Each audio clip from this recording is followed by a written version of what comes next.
మొదటిగా తండ్రి అయిన దేవునికి, ప్రభు అయిన యేసు క్రీస్తు వారికి, పరిశుద్ధాత్మ దేవునికి నా హృదయపూర్వక కృతజ్ఞతాస్తుతులు చెల్లిస్తున్నాను. అలాగే చేరి కూడిన మీకును, అలాగే నెట్ వీక్షిస్తున్నటువంటి పరిశుద్ధులైన వారందరికీ కూడా ప్రభు అయిన యేసు క్రీస్తు నామములో వందనాలు తెలియజేస్తున్నాను. చిన్న ప్రార్థన చేసుకుందాం. క్రీస్తు యేసులో మిక్కిలిగా ప్రేమించిన తండ్రి, మీ ఘనమైన, పవిత్రమైన, ఉన్నతమైన, శ్రేష్టమైన నామానికి మా హృదయపూర్వక కృతజ్ఞతాస్తుతులు చెల్లిస్తున్నాం. ప్రభా, మాకంటే గనులు గొప్పవారి అందరూ కాలగర్భంలో కలుసుకున్నప్పటికీ తండ్రి, సజీవులుగా మమ్మల్ని ఉంచి ప్రభా నీ సన్నిధిలో చేరి నేను స్తుతించి ఘనపరిచేటువంటి భాగ్యాన్ని మాకు అనుగ్రహించినందుకే మా హృదయపూర్వక కృతజ్ఞతాస్తుతులు చెల్లిస్తున్నాం. ప్రభా దేవా, నీ వాక్యంలోని విశేషమైన సంగతులను చూడగలిగే మనోనేత్రాన్ని మాకు ప్రసాదించమని చెప్తున్న నాకును, వింటున్న నీ పిల్లలకు మీ పరిశుద్ధాత్మ నడిపింపును అనుగ్రహింపచేయమని కోరుకుంటూ వేడుకుంటూ మా ప్రభు అయిన యేసు క్రీస్తు ఉన్నత ప్రశస్త నామములో ఈ ప్రార్థన మనవులన్నిటినీ అడిగి పొందినామని నమ్ముచున్నాము తండ్రి, ఆమేన్. ప్రియమైన దేవుని పిల్లలారా, మరి విజయవాడ ప్రాంతంలో ఈ యొక్క ప్రకృతి వైపరీత్యాల యొక్క ప్రభావాన్ని మనం కళ్ళారా చూస్తున్నాం, వింటున్నాం. ఎన్నో హృదయ విదారకమైనటువంటి సంఘటనలు అక్కడ చోటు చేసుకున్నాయి. ఇంకా పరిస్థితులు ఇంకా చక్కబడలేదు. మనం అందరం ప్రార్థన చేస్తున్నాం. ప్రపంచవ్యాప్తంగా కూడా ఎన్నో ప్రార్థనలు దేవుని ఎదుగు చేరుతున్నాయి. మరి దేవుని కోపం చల్లారి మరి యొక్క ప్రాంతం మళ్ళా సస్యశ్యామలంగా మార్చబడడానికి దేవుడు కృప చూపాలని మనం అందరం ప్రార్థన చేద్దాం. అయితే ఒక సంఘటన మరి నేను చదివినప్పుడు చాలా బాధ అనిపించింది. మరి అపార్ట్మెంట్లోకి వరద నీరు చేరుకున్న తర్వాత ఒక దైవజన్ యొక్క ఫ్యామిలీ పైనుండిపోయారు. మరి కుమారుడు దాహం కోసం అల్లాడిపోతున్నాడని మరి పాస్టర్ గారు బిడ్డకి నీళ్లు తీసుకొద్దామని దిగి వెళుతుంటే ఆ వరదలో ఆయన అక్కడే మరి సేవ అయితే వెళ్ళాడట. మరి కొడుకు యొక్క దాహాన్ని తీర్చడానికి మరి ఆయన నీళ్ల కోసం కిందకి దిగారు. పైన ఉండిపోతే బాగుండేది. అయితే దాహంతో మరి ఏమీ లేవు, పైన ఎలాంటి సహాయక చర్యలు అందలేదు. వాళ్ళు విరవలాడిపోతుంటూ మరి తండ్రి ఇంకా తట్టుకోలేక ఏమైనా నీళ్లు తీసుకొద్దామని కిందకి దిగారు. అప్పటికే కిందంతా నీళ్లమై ఏదోలాగే లోపలికి వెళ్ళి మరి ఎక్కడో దిక్కున నీళ్లు తీసుకొద్దాం అనేటప్పటికి ఇలాగా వరద ఉద్ధృతులు ఆయన కొట్టుకొని వెళ్ళిపోయారు, చనిపోయారు. మరి హృదయ ఉదారమైనటువంటి సంఘటన కూడా ఎందరో హృదయాన్ని కలిచివేశాయి.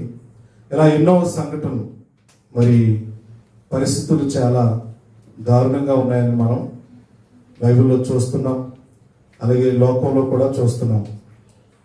కృప సత్య సంపూర్ణుడు అనేటువంటి ఒక మంచి పాఠాన్ని ఈరోజు మనం నేర్చుకుందాం.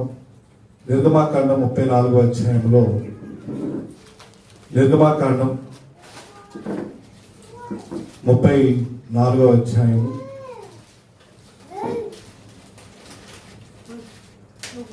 5 నుండి 6 వచనాలు మనం చదివితే, మేఘములో యెహోవా దిగి అక్కడ అతనితో నిలిచి యెహోవాను నామమును ప్రకటించెను. అతని ఎదుట యెహోవా అతని దాటి వెళ్ళుచు యెహోవా కనికరం, దయ, దీర్ఘశాంతం, విస్తారమైన కృపా సత్యములు గల దేవుడైన యెహోవా అని వ్రాయబడి. పాత నిబంధనలో మనం దేవుడి గురించి చదివితే ఆయన కృపా సత్యములు గల దేవుడు అని రాయడు. ఆయన అంత కృప కలిగిన వాడు, అంత సత్యము కలిగినటువంటి దేవుడు ఎందుకు ఇంత ఉగ్రుడైపోతున్నాడు అని మనం చూడాలి.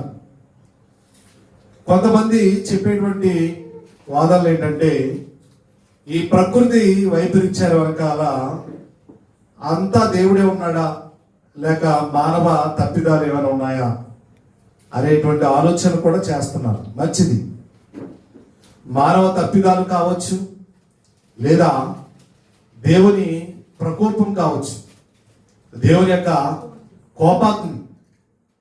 ఎందుకంటే మనిషి ఈరోజు రోజు రోజుకి పాపం చేస్తూనే ఉంటున్నాడు తప్ప పాపాన్ని మానుకొని దేవుని చెంతకు రావడం లేదు. ఇటు నాయకులు కానీ, మేధావులు కానీ, శాస్త్రవేత్తలు కానీ, మనుషుల్లో ప్రతి ఒక్కరిని మీరు ఆలోచన చేయండి, దేవునికి విరోధంగానే బ్రతుకుతున్నారు.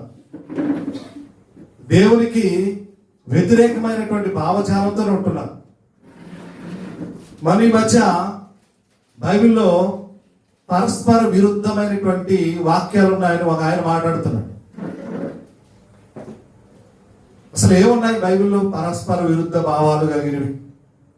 సందర్భోచితంగా చదవకపోతే ఏ వాక్యమైనా వాళ్ళకి అర్థం కాదండి. అందుకే బైబిల్ అందరికి అర్థమైపోదు.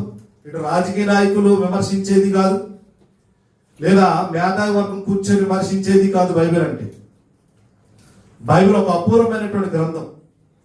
దీన్ని అర్థం చేసుకోవాలంటే దేవుని ఆత్మ చేతే అర్థం చేసుకోవాలి. దేవుని ఆత్మ ఉన్నవాడికి బైబిల్ అర్థమవుతుంది. ఏమండి? అంతేగాని ఇటు రాజకీయంగా పలుకుబడి కోసం, ఇటు క్రైస్తవుల ఓట్ల కోసం, లేకపోతే అన్ని జనుల ఓట్ల కోసం బైబిల్ విమర్శించడం, బైబిల్ దుయ్యపడటం, ఇలాంటి వాళ్ళకు దేవుడు ఏం అర్థం కాడు. నిజంగా దేవుడు అర్థమైతే ఆయన అలా మాట్లాడు. ఇలా బైబిల్లో ఏ విషయాలు కూడా ఒక్కొక్క విషయం రాయబడటానికి కొన్ని వేల సంవత్సరాలు దేవుని అనాది ప్రణాళికలో. ఎప్పటికీ మనిషి అంటే ఏంటో అర్థం అవ్వలేదు మనిషికి. అసలు మనిషి ఈ లోకానికి ఎందుకు వచ్చాడో అర్థం కాలేదు. ఇక దేవుడి గురించి ఏం అర్థం అవుతుంది చెప్పండి? కనబడని దేవుడు. కాబట్టి ఇన్ని మతాల మధ్య, ఇన్ని కులాల మధ్య, ఇన్ని వైవిధ్యాల మధ్య బైబిల్ కూడా ఒక మత గ్రంథంగా అనుకుంటుంది లోకం. అందుకే మత గ్రంథంగానే ఆలోచిస్తున్నారు.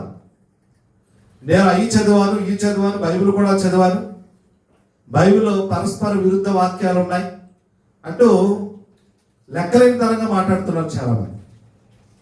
వెనకాల అధికారం ఉందనో, పరపతి ఉందనో, మరొకటి ఉందనో మాట్లాడితే దేవుడు ఊరుకోడు. కాబట్టి సత్యం తెలిసిన వారి చేత బుద్ధి చెప్పిస్తాడు. నీకు అర్థం కాలేదంటే అర్థం కాలేదని ఏడవాలి. అప్పుడు దేవుడు తన ఆత్మ నీకు ప్రసాదిస్తాడు. దేవా, నీ ఆత్మ నాకు అనుగ్రహించు అని దేవుని పాదాల చెంత పడాలి ఏ ఒక్కరైనా సరే. అప్పుడు దేవుడు తన ఆత్మను నీకు అనుగ్రహిస్తాడు. ఒకసారి ఆ మాట కూడా బైబిల్లో చూద్దాం. చూడండి, బైబిల్ అంత ఈజీగా తెలుగులో ఉంది కదా, చదివేస్తున్నాం. తెలుగులో రాయబడింది కదా, మేము చదివేస్తాం. మాకు పలానా చోట ఎలా ఉంది, పలానా చోట ఎలా ఉంది అని అనుకునేది. అందుకే మేధావులకి చెమటలు పట్టించింది బైబిల్. ప్రపంచ శాస్త్రవేత్తలను సైతం నిలబెట్టి నీళ్లు తాగించింది బైబిల్. అంత గొప్పది. బైబిల్ జోలికి రాకూడదు ఎవరు కూడా. రాజకీయ లబ్ధి కోసం, లేదా మరో దానికోసం బైబిల్ని అడ్డం పెట్టుకోకూడదు. తప్పది. ఏమండి? పరస్పర విరుద్ధ భావాలు బైబిల్లో ఎక్కడా లేవు. నీకు అర్థం కాలేదని చెప్పి అంతే. ఆలోచించండి. కొరింథీయులకు రాసిన మొదటి పత్రిక పౌలు గారు చెప్తున్నారు, ఇలాంటి మాట్లాడే వాళ్ళు సమాజంలో వస్తారని ఆయన తెలుసు గనక బైబిల్ ఎవరికి అర్థమవుతుందో ఆయన ముందుగానే రాయించాడు పరిశుద్ధాత్మ ప్రేరణతో. 2వ అధ్యాయం కొరింథీయులకు రాస్తున్న మొదటి పత్రిక 2వ అధ్యాయం 10వ వచనం. మనకైతే దేవుడు వాటిని తన ఆత్మ వలన బయలుపరచి ఉన్నాడు. అంటే కొన్ని సోషల్ మీడియాలో ఎలా ఉంటున్నాయంటే ఒక విషయం గురించి వివాదం జరుగుతుంది. అది సిద్ధాంతపరమైనటువంటి వివాదం. తెలుసుకోవాలి, గ్రీక్ బైబిల్లోకి వెళ్ళాలి, హీబ్రూ బైబిల్లోకి వెళ్ళాలి. ఇలా బైబిల్ అంతా తిరగేయాలి. కాబట్టి కింగ్ జేమ్స్ వెర్షన్లోకి వెళ్ళాలి. అలా ఆమోదయోగ్యమైనటువంటి వెర్షన్లోకి మనం వెళ్ళి ఆలోచిస్తున్నారు. వాళ్ళు ఆలోచించుకోనివ్వండి, అది ప్రేమపూర్వకమైన చర్చా వేదిక. మధ్యలో ఎవరు రాకూడదు. వాక్యం తెలుసుంటే రావచ్చు, వాక్యం అర్థమైతే రావచ్చు. కానీ రాజకీయవేత్తలు ఇందులోకి తలదూరుస్తున్నారు. రాజకీయ పలుకుబడి ఉందనో, మనం ఏం మాట్లాడినా చెల్లుతుందనో, ఇప్పటికే మనం పబ్లిసిటీ అయిపోయామను, ఏదో రకంగా మనకి ఇది మాట్లాడిస్తే బాగుంటుందని బైబిల్ని కించపరిచే విధంగా, బైబిల్ని తప్పుడు విధానములో మిగతా సమాజానికి చూపించాలనేటువంటి ధోరణితో కొంతమంది బైబిల్పై బురద చల్లుతున్నారు. మీరెంత బురద చల్లినా మీకు ఒక విషయం అర్థం అవ్వాలి. బైబిలు ఎంత గొప్ప గ్రంథమో మీకు తెలియాలంటే దేవుని ఆత్మను అడగండి. పరిశుద్ధాత్మను దేవా నాకు ప్రసాదించు. ఈ మహిమ గల పుస్తకాన్ని, మహోన్నతమైన గ్రంథాన్ని నేను అర్థం చేసుకోవడానికి నాకు జ్ఞానం, నీ ఆత్మ నడిపింపును ప్రసాదించు అని దేవుణ్ణి అడిగితే చెప్తాడండి. మనకైతే దేవుడు వాటిని తన ఆత్మ వలన బయలుపరచాడు. ఆత్మ అన్నిటినీ దేవుని మర్మములను కూడా పరిశోధించుచున్నాడు. ఒక మనుష్యుని సంగతులు అతనిలో ఉన్న మనుష్యాత్మకే గాని మనుష్యులలో మరి ఎవరికి తెలియను. అలాగే దేవుని సంగతులు దేవుని ఆత్మకే గాని మరి ఎవరికి తెలియవు. దేవుడు రాయించినటువంటి సంగతులు. ఏమంటే అక్కడ సందర్భం మాట్లాడాలంటే ఆ సందర్భం ఏంటో మనకు తెలియాలండి. సందర్భోచితంగా బైబిల్ అర్థం చేసుకోవాలి, కాలాలను పరిగణలో తీసుకోవాలి. అక్కడ మాట్లాడిన ప్రవక్తలు ఎవరు, అక్కడ ఏ వ్యక్తుల మధ్య ఆ వివాదం జరుగుతుంది అనేది మనకు తెలియాలి. అంతేగాని ఏమండి మిగతా వాళ్లకు తప్పుడు భావజాలాన్ని ప్రచురపరిచేలా మనమేదో పబ్లిసిటీ అయిపోయాం, ప్రపంచం అంతా నేనేం చెప్పినా వింటుంది, నేను ఎప్పటికే నాకు అధికారం ఉంది అనేటువంటి భావజాలంతో బైబిల్ జోలికి రాకూడదు. ఏ ఒక్కడు కూడా ప్రపంచంలో ఎవరికైనా ఇది ఒక సవాలుగా దేవుడు మాట్లాడుతున్నాడు. దేవుడు ఆత్మ ద్వారా నువ్వు బైబిల్ చదువు. అందుకే ఈరోజు చాలా మంది విమర్శించడానికి గల కారణం ఏంటో తెలుసా అండి? బైబిల్లో అది ఉంది, ఈ తప్పు ఉంది, ఆ తప్పు ఉంది, బైబిల్లో అది రైట్ కాదు, ఇది రైట్ కాదు అని నువ్వెవడు జడ్జ్ చేయడానికి? దేవుని ఆత్మ చేత రాయబడినటువంటి గ్రంథం ఇది. పరిశుద్ధాత్మ ప్రేమలో రాయబడిన గ్రంథం. అందుకే దేవుని ఆత్మను గురించిన దేవుని యొక్క సంగతులు దేవుని ఆత్మకే గాని మరెవరికి తెలియవు. ఆ దేవుని సంగతులు నీకు తెలియాలంటే నీకేముండాలి? దేవుని ఆత్మ ఉండాలి. పరిశుద్ధాత్మ నీలోనికి రావాలి. నువ్వు బాప్టిజం పొందాలి. నువ్వు బాప్టిజం పొందినప్పుడు పరిశుద్ధాత్మని వరాన్ని దేవుడు నీకు గిఫ్ట్గా ఇస్తాడు. అప్పుడు చదువు బైబిల్, అప్పుడు నీకు అర్థమవుతుంది. అప్పుడు ఇది మత గ్రంథం అంటావో లేదా మరొకటి అంటావో అప్పుడు మాట్లాడు. ఈరోజు బయట చాలా మంది మాట్లాడుతున్నారు. ఏమండి సహోదరుల మధ్య ఏదో ఒక వాదం వచ్చింది, వాళ్ళు ఏదో చర్చించుకుంటున్నారు, వాళ్ళు ఏదో ప్రేమపూర్వకంగా పిలుచుకుంటున్నారు, అందులో నాది రైట్ అంటే నాది రైట్ అని అనుకుంటున్నారు. వాళ్ళు ఏది రైట్ అనేది బైబిల్ డిసైడ్ చేస్తుంది. దానికి సంఘ పెద్దలు ఉన్నారు, వాళ్ళు ఆలోచింపజేస్తున్నారు. ఎందుకంటే ఒక విషయం తెగాలంటే అనేక విషయాలు రావాలి, అనేక మంది ఆలోచన కోణంలో నుంచి రావాలి.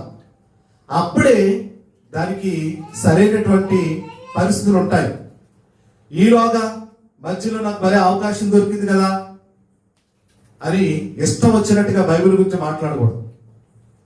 బైబిల్లో ఎక్కడ పరస్పర విరుద్ధ భావాలు లేవు. ఇది మొదటిగా ప్రతి వ్యక్తి తెలుసుకోవాలి. ఎందుకంటే పేతురు గారు రాసిన రెండవ పత్రిక, పేతురు గారు రాసిన రెండవ పత్రిక మొదటి అధ్యాయం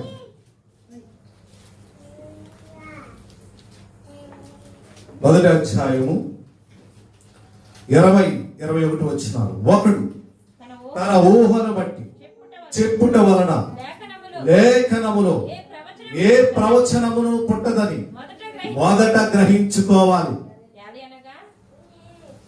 పరిశుద్ధ గ్రంథములో మనుష్యుని యొక్క ఇచ్చను బట్టి, కోరికను బట్టి వ్రాయబడింది కాదు వేదం.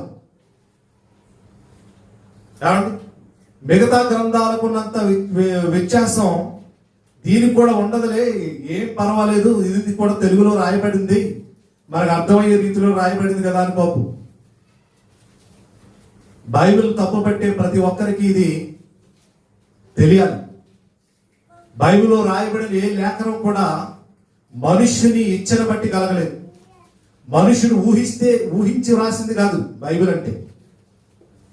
బైబిల్ దేవుడు తన ఆత్మ ద్వారా తన ప్రవక్తల నోట పలికించి వ్రాయించినది ఈ అపూర్వమైనటువంటి గ్రంథం. అందుకే ఏలయనగా ప్రవచనము ఎప్పుడును మనుష్యుని ఇచ్చన బట్టి కలుగలేదు గాని మనుష్యులు పరిశుద్ధాత్మ వలన ప్రేరేపింపబడిన వారై దేవుని మూలముగా పలికిరి అన్నది. 40 నుండి 45 మంది ప్రవక్తలు రాశారని బైబిల్ పండితుల అభిప్రాయం.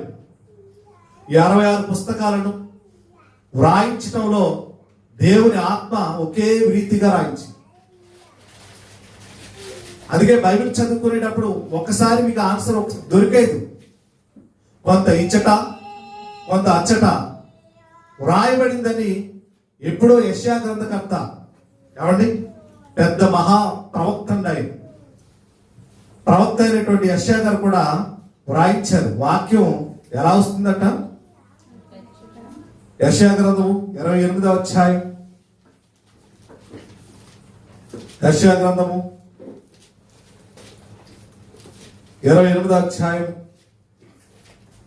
13 నుండి నత్తి వారి పెదవుల చేత అన్య భాషతోను ఈ జనులతో మాట్లాడుచున్నాడు.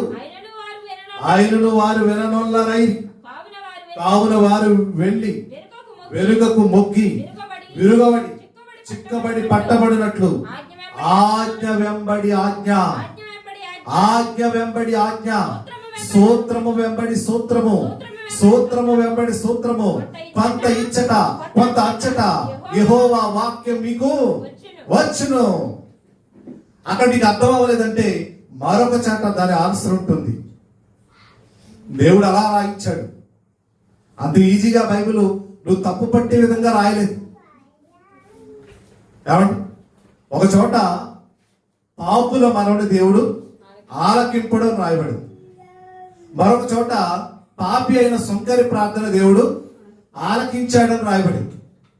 ఈ రెండిటికి భావం నువ్వు అర్థం కావాలి. అక్కడ సందర్భం, ఏ సందర్భంలో ఆయన అన్నాడు, ఏ సందర్భంలో అది జరిగింది, అక్కడ సందర్భాలు కాలాలు పరిగణలోకి తీసుకోవాలి. అది బైబిల్ విద్యార్థిగా వాడికి అర్థమవుతుంది. దేవుని ఆత్మను పొందినటువంటి వాళ్ళకి అది అర్థమవుతుంది. అంతేగాని ఇక్కడ ఏమి ఇలా అన్నాడండి, అక్కడ అలా అన్నాడండి, ఇందులో పరస్పర విరుద్ధ భావాలు ఉన్నాయండి అంటే నీ మట్టి పొరకు అది ఎప్పటికీ అర్థం కాదు. నీ మట్టి పొరకు అర్థం కాదండి. కాబట్టి దేవుని ఆత్మ సంగతులతోనే సరిచూడాలి. కొరింథీయులకు రాసిన పత్రిక పడదాం. 2వ అధ్యాయం 12వ వచనం. దేవుని వలన మనకు దయచేయబడిన వాటిని తెలుసుకున్నటకై, మనము దేవుని వలన మనకు దయచేయబడిన వాటిని తెలుసుకుని, ఏంటి దయచేయబడ్డాయి? ఈ పరిశుద్ధ లేఖనాలు, ఈ 66 పుస్తకాలు. చాలా ఈజీగా చెప్పేస్తున్నాడు. ఏమంటే బైబిల్ 66 పుస్తకాలు అండి. బైబిల్లో 40 మంది ప్రవక్తలు రాశారండి. ఎలా రాశారు వాళ్ళు? దేవుని ఆత్మచేత రాయించాడు దేవుడు. మనుషుల ఊహలు ఇందులో ఉండవు, మనుషుల అభిప్రాయాలు ఇందులో ఉండవు. మనుషుల ఇచ్చను బట్టి, కోరికను బట్టి లేఖనాలు కలిగినవి కావు. అది నీకు తెలియాలి. మొదట ఇది అవగాహనతో మాట్లాడేది కాదు, ఇది దైవ గ్రంథం. ఇక్కడే తెలుసుకోవాలండి. తర్వాత నువ్వు చచ్చాక తెలుసుకుంటానంటే నీ వల్ల కాదు. రొమ్ము కొట్టుకుంటావు ఆ రోజు. యేసు అనే మహనీయుడు మధ్యాకాశంలో రెండవసారి వచ్చినప్పుడు, ఆయన మేఘారుడే వచ్చినప్పుడు ఏం జరుగుతుందో తెలుసా? ప్రతి నేత్రము ఆయనను చూస్తుంది. ప్రతివాడు ఏం చేస్తాడు? రొమ్ము కొట్టుకుంటాడు. రొమ్ము కొట్టుకునే జాబితాలను ఉండకూడదు. ఏమండి? చాలా నా ప్రభు వస్తున్నాడు, నా ప్రభు వస్తున్నాడు నన్ను తీసుకెళ్ళడానికనే ఆనందముతో కేకలు వేయాలి, గంతులు వేయాలి ఆ రోజు. ఇంకేమంటాడు చూడండి, దేవుని వలన మనకు దయచేయబడిన వాటిని తెలుసుకున్నకై మనము లౌకికాత్మను కాక. ఈరోజు లౌక్యం తెలిసి మాట్లాడేస్తుంటారు చాలా మంది. నోరు ఉందిగా, ఇలాంటి వీడియో ఒకటి ఉందిగా, ఎవడైనా మనం మాట్లాడితే వినేస్తున్నాడు కదా, ఎవరేం చెప్పినా ఏం చేసినా చెల్లుతుంది కదా, మన వెనక ప్రభుత్వమే ఉంది కదా అని ఇష్టం వచ్చినట్టుగా మాట్లాడుతున్నారు చాలా మంది. వద్దు, దేవుని జోలికి రావద్దు, బైబిల్ జోలికి రావద్దు. బైబిల్ తెలిస్తే మాట్లాడు, తెలియకపోతే నోరు మూసుకుని ఊరుకోవాలి ఎవడైనా సరే. దేవుని వలన మనకు దయచేయబడిన వాటిని తెలుసుకున్నట్టుకై మనము లౌకికాత్మను కాక దేవుని యొద్ద నుండి వచ్చు ఆత్మను పొంది ఉన్నాము. పరిశుద్ధాత్మను పొందాం మనం. అందుకే లేఖనాలు మాకు అర్థమవుతున్నాయి. లేఖనాలు ఎలా మాట్లాడాలో తెలుస్తుంది. ఇష్టం వచ్చినట్టుగా ఇక్కడ దీనికి విరుద్ధంగా ఉందండి, దానికి ఇక్కడ విరుద్ధంగా ఉందండి, బైబిల్ తప్పండి, మూసేద్దామండి. అక్కడ ఏ సందర్భంలో మాట్లాడాడు, ఇక్కడ ఏ సందర్భంలో మాట్లాడాడు. సందర్భోచితమైన జ్ఞానం, పరిజ్ఞానం, ఆత్మ తెలిసినటువంటి, ఆత్మ కలిగినటువంటి వాడికి అది అర్థమవుతుంది. మట్టి బొరికి అర్థమవుతుంది. లౌకికాత్మను లౌక్యం తెలిసిన వారికి అర్థమవుతుంది. వాక్యం తెలియాలి. అందుకే యేసుప్రభువు అన్నాడు, ఈ వాక్య భావం ఏమిటో మీరు వెళ్ళి నేర్చుకుని రండి అన్నాడు ఆనాటి శాస్త్రులను పరిచయం. ఇంకా మనుష్య జ్ఞానం నేర్పు మాటలతో గాక ఆత్మ సంబంధమైన సంగతులతో సరి చూడాలి అన్నాడు. చూడండి, ఈ బైబిల్ ఎలా రాయబడింది? ఆత్మ సంగతులతో రాయబడి. నువ్వెలా చూడాలి? లౌకిక జ్ఞానంతోనా, నీకున్న మట్టి మెదడు జ్ఞానంతోనా, నీకు తెలిసిన ఏదో అవగాహనతో మాట్లాడితే కుదురుతుందా? ఏమండి, పెద్దల్లో మాట్లాడే విధానం వేరుగుంటుంది, లౌకిక జ్ఞానంతో మాట్లాడే విధానం వేరుగుంటుంది. కానీ బైబిల్ మాట్లాడాలంటే ఆత్మ సంబంధమైన సంగతులతోనే సరి చూడాలి. ఆత్మ నేర్పు మాటలతో వీటిని గూర్చియే మేము బోధించుచున్నాము. ప్రకృతి సంబంధి అయిన మనుష్యుడు దేవుని ఆత్మ విషయములను అంగీకరింపడు. అది అతనికి వెర్రితనముగా ఉంటాయట. అందుకే అతను వెర్రితనంగా మాట్లాడుతారు, వెటకారంగా. బైబిల్లో రాయబడిన సంగతులు కొన్ని పరస్పర విరుద్ధంగా ఉన్నాయట. కొంతమంది ఇది సైన్స్ కి సరిపోవట్లేదు అంటాడు, ఇంకొకడు అంటాడు ఇది చరిత్రకు సరిపోవట్లేదు అంటాడు. అంటే రకరకాల భావచారాలతో ఈ రోజు ఉన్నారండి. కానీ సిమ్ కార్డు అండి మన ఇండియాలో పనిచేయదు అంటాడు ఇంకొకడు. యేసుప్రభు సిమ్ కార్డు అంట. అంటే రకరకాల వ్యక్తుల మధ్య బైబిల్ ఒక ఉన్నతమైనటువంటి గ్రంథం. నీకు అర్థం కావాలంటే బైబిల్ చెప్తుంది ఒక కాంటెస్ట్. నువ్వు దేవుని ఆత్మను పొందాలి, దేవుని సంగతులను ఆత్మ సంగతులతోనే సరిచూడాలి. ఇంకేమన్నాడు? ప్రకృతి సంబంధమైన మనుషులు దేవుని ఆత్మ విషయములను అంగీకరించడు. ప్రకృతి సంబంధమైన మనుషులు మీరు. ప్రకృతి సంబంధమైన మనుషులకు బైబిల్ అర్థం కాదు, ఎప్పటికీ అర్థం కాదు. వాళ్ళు ఆత్మ సంబంధంగా మారితే తప్ప బైబిల్ సంగతులు వాళ్ళకి ఎన్నటికీ అర్థం కావు. అవి అతనికి వెరితనంగా ఉన్నవి. అవి ఎలా తెలుసుకోవాలో చెప్తున్నాడు. అవి ఆత్మానుభవము చేతనే.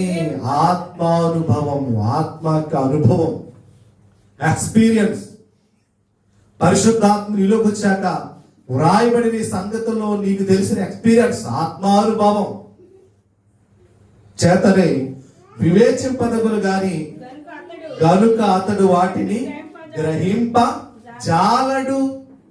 వాటిని గ్రహింప జాలడు అంటే ఇప్పుడు ఈయన ఏదైతే సంగతులు చెప్తున్నాడో, పరస్పర విరుద్ధ భావాలు ఉన్నాయని, వాటిని అతను గ్రహింప జాలడు. కానీ సాతాను ఎంత తెలివైన వాడో తెలుసా? ఇతను పబ్లిసిటీ అయ్యాడు కనుక ఇతని ద్వారా బైబిల్లో పరస్పర విరుద్ధ భావాలు ఉన్నట్టుగా ఇతని చేతే మనం వీడియో చేయిస్తే ప్రపంచం అంతా చూస్తుంది. ప్రపంచంలో చాలా మందికి బైబిల్ పై అమానుషం ఏర్పడుతుంది. నిజమే, బైబిల్లో పరస్పర విరుద్ధ భావాలు ఉన్నాయి. అతను చెప్పిన ఎగ్జాంపుల్స్, అతను చూపించిన రిఫరెన్సెస్, వాటి భావం తెలియదండి. ఏమండి? ఆ కనుక అతడు వాటిని గ్రహింపజాలడు. ఆత్మ సంబంధి అయిన వాడు అన్నిటినీ వివేచించును. వివేకం లేదు. నీకు రాజకీయం మీద వివేకం ఉంటే ఉండొచ్చు, లోకం మీద నీకు వివేకం ఉంటే ఉండొచ్చు, జ్ఞానం ఉంటే ఉండొచ్చు, పరిధి ఉంటే ఉండొచ్చు, కానీ బైబిల్ పై లేదు. కనుక బైబిల్ని వాటితో పోల్చి మాట్లాడితే అది మంచిది కాదు. దేవుని శిక్షకు ఎవరైనా గురి కావాల్సింది. దేవుడు త్వరగా శిక్షించడండి, అది కూడా మీకు తెలియాలి. ఈరోజు బైబిల్ మీద విరుద్ధంగా మాట్లాడాడు కనుక చాలా మంది వినేశారు. చాలా మంది మరి బైబిల్ పై బురద చల్లే ప్రయత్నం చేస్తారు ఇప్పటికే చాలా మంది. కనుక దేవుడు వెంటనే వాళ్ళని శిక్షించేద్దాం, వెంటనే వాళ్ళని తీసేద్దాం అని ఎప్పుడు అనుకోవడం. ఆ వ్యక్తి మారాలి, ఆ వ్యక్తి తెలుసుకోవాలి. బైబిల్ గొప్పతనం ఏనాటికైనా ఆ వ్యక్తి తెలుసుకోవాలని దేవుడు ఇంకా టైం ఇస్తూనే ఉంటాడు. ఆలోచించండి ప్రియమైన దేవుని పిల్లలు. ఈరోజు ఖచ్చితంగా ప్రతి మనిషి తెలుసుకోవాల్సింది, ప్రకృతి సంబంధమైన మనుషుడు, లౌకిక జ్ఞానం తెలిసిన వాడు దేవుని యొక్క సంగతులను అంగీకరించడు. ఒకడంటాడు సృష్టిలో ఎప్పుడు జలప్రళయం వచ్చిందని ఎప్పుడు రాలేదంటాడు. వచ్చిందా రాలేదా చరిత్ర అడుగు. చరిత్రను తిరగాయి. బైబిల్ చెప్పినటువంటి చరిత్ర, లోకంలో జరిగిన చరిత్ర ఒక్కసారి కంపారిజన్ చేయి, తెలుస్తుంది. మరొకడు అంటాడు యేసు రక్తమే కాదండి, మన కొరకు దేశం కొరకు ప్రాణం పెట్టిన వాళ్ళ రక్తాలు కూడా పనిచేస్తాయని మనకు అంటున్నాడు. పనిచేస్తాయి వాళ్ళ రక్తాలు పాపం కోసం. ఆలోచించండి. అంటే కాస్తైనా వివేచన లేక, జ్ఞానం లేక మాట్లాడే వీళ్ళు. అందుకే అంటున్నాడు ఇక్కడ, ఆత్మ సంబంధమైన వాడు అన్నిటినీ వివేచిస్తాడు గాని అతడు ఎవరి చేత నేను వివేచింపబడడు. చాలండి. ప్రకృతి సంబంధమైన జ్ఞానంతో మాట్లాడకూడదు. బైబిల్ ఒక అపూర్వమైనటువంటి గ్రంథం. సర్వ మానవాళి కొరకు దేవుడు రాసిన గ్రంథం.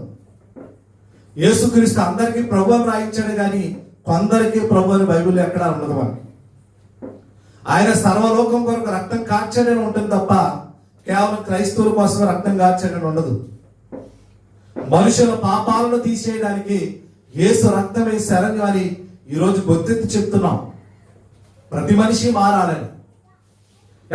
బైబిల్లో మార్పు చెందిన వ్యక్తులు వాళ్ళు ముందు ఎలా ఉండేవారు, ఇప్పుడు ఎలా ఉన్నారు, వాళ్ళ ప్రవర్తన బట్టి మీరు ఆలోచించండి. ఏ మానవతావాదులైనా మార్చగలిగారా? ఏ శాస్త్రమైనా ఒక వ్యక్తిని మార్చగలుగుతుందా? మరి ఏ మతమైనా మార్చగలుగుతుందా? బైబిల్ ఒక్కటే మనుష్యులను మార్చుతుంది. బైబిల్ ఒక్కటే మనుషుల యొక్క ప్రవర్తనను సరిదిద్దుతుందండి. అలాంటి అపూర్వమైనటువంటి గ్రంథంపై బురద చల్లాలన్న ఆలోచన ఎవరికి రాకూడదండి, ఎవరికి రాకూడదు. అది మంచిది కాదు. దేవుడు ఎంత కృపా సత్య సంపూర్ణుడు. యోహాను సువార్త కూడా చూడండి, 1వ అధ్యాయం 14వ వచనం. ఆ వాక్యము శరీరధారి అయి కృపా సత్య సంపూర్ణుడిగా మన మధ్య నివసించను. ఇందాక మనం నిర్గమకాండంలో చూసాము.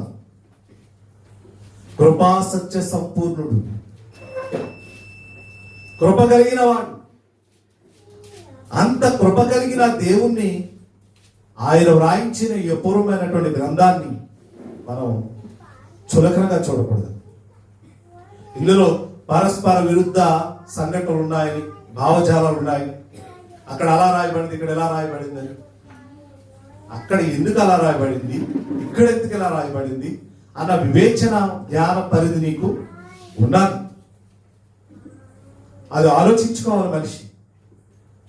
కనుక ప్రియమైన దేవుని పిల్లలారా, ఇక్కడ అన్నాడు, ఆ వాక్యము శరీరధారి అయి కృపా సత్య సంపూర్ణుడిగా మన మధ్య నివసించెను.